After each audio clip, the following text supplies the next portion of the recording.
Moms kitchen আপনাদেরকে স্বাগত। কাছে এবং দূরে, দেশ এবং দেশের বাইরে আমার ভিডিওটা যে যেখান থেকে দেখছেন আপনাদের কাছে আমার অনেক অনেক ভালোবাসা দোয়া রইল। আশা করি আপনারা ভালো আছেন।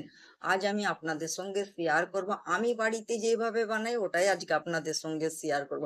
আজ আমি আপনাদের সঙ্গে শেয়ার করব কামিনী চালের পোলাও, কাশ্মীরি আলুর দম, চিকেন কষা, পটল ভাজা, আলু ভাজা। আপনারা আমার সাথে থাকুন, দেখতে থাকুন আমি কিভাবে বানাচ্ছি আর কি কি উপকরণ লাগছে। আমি চিকেনটা ভালো করে ধুয়ে নিয়েছি। এবার আমি চিকেনটাতে মশলা মাখিয়ে নেব।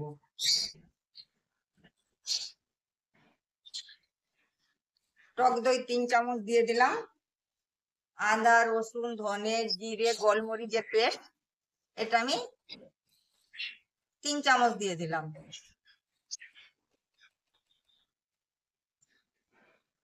লাল লঙ্কার পাউডার 1 চামচ, কাশ্মীরি লঙ্কার পাউডার 1 চামচ, জিরের পাউডার 1 চামচ, ধনের পাউডার 1 চামচ, গোলমরিচের পাউডার 1/2 চামচ। নুনটা আপনাদের পরিমাণ মতন দিবেন।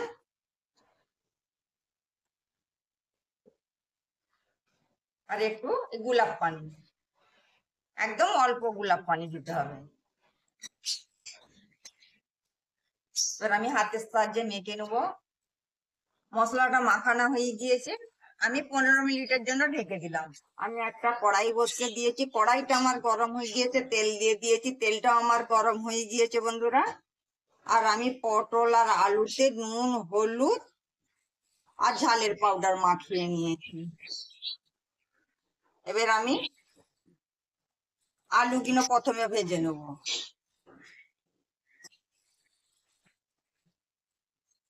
গ্যাসটা লো ফ্লেমে করে ঢেকে ঢেকে আমি আলুগুলো ভেজে নিলাম। আলুগুলো আমার ভাজা হয়ে গিয়েছে। এবার আমি আলুগুলো এইভাবে তেল ঝরিয়ে উঠিয়ে দিলাম।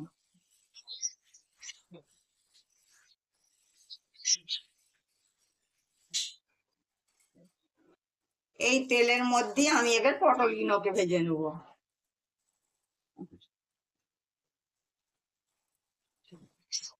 গ্যাসটাকে লো ফ্লেমে করে আমি ঢেকে দিলাম, মাঝে মধ্যে একবার করে নেড়ে দেবো। গ্যাসটা অন করে একটা হাঁড়ি বসিয়ে দিয়েছি, হাঁড়িটা গরম হয়ে গিয়েছে, এর মধ্যে তেল দিয়ে দিয়েছি। তেলটা আমার গরম হয়ে গিয়েছে, এর মধ্যে এলাচ আর দালচিনি দিয়ে দিলাম,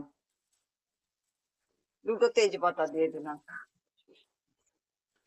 এটা আমি হালকা করে একটু লাল করে দেবো। এটা আমার লাল হয়ে গিয়েছে। আর এখানে আছে বন্ধুরা আমার কামিনী চাল মানে খসবো চাল, এটাকে আমি ধুয়ে রেখেছি, এটা আমি দিয়ে দিলাম।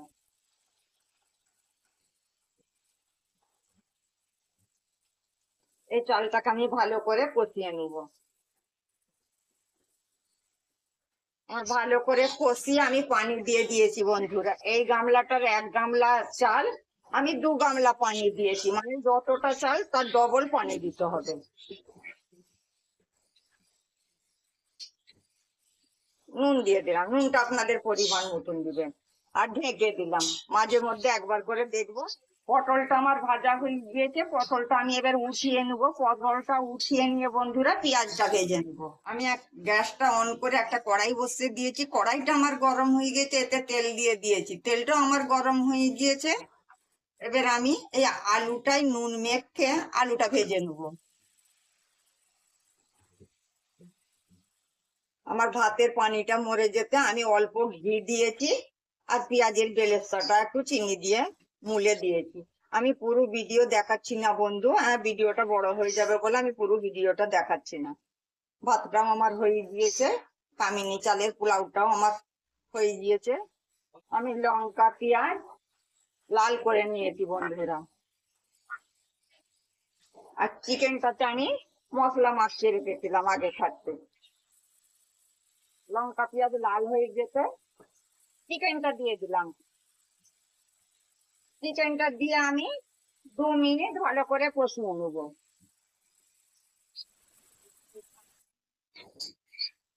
আমার 1 মিনিট কষানো হয়ে গিয়েছে বন্ধুরা। এর মধ্যে আমি তেজপাতা দিয়ে দিলাম আর গরম মশলার পাউডার দিয়ে দিলাম। তেজপাতা গরম মশলার পাউডার দিয়ে আরো আমি 1 মিনিট কষিয়ে নেবো।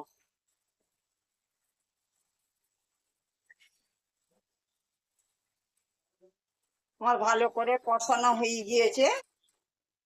এবার আমি 2 মিনিটের জন্য ঢেকে দিলাম।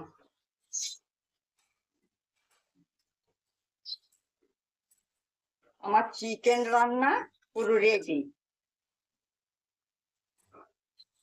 আমার কামিনী চালের পোলাও মানে কসবো চালের পোলাও। আমার কামিনী চালের পোলাও, কাশ্মীরি আলুর দম, চিকেন কষা, আলু ভাজা, পটল ভাজা পুরো রেডি। আমার ভিডিওটা যদি আপনাদেরকে ভালো লেগে থাকে প্লিজ বন্ধুরা আমাকে লাইক কমেন্ট শেয়ার করবেন, আর আমার চ্যানেলটা আপনারা সাবস্ক্রাইব করে দিবেন, তাতে আমার নতুন নতুন রেসিপিগুলো সহজেই আপনাদের কাছে পৌঁছে যাবে। আর আপনাদের কাছে আমার অনেক অনেক ভালোবাসা দোয়া রইল। আপনারা ভালো থাকবেন, সুস্থ থাকবেন। আল্লাহ হাফেজ।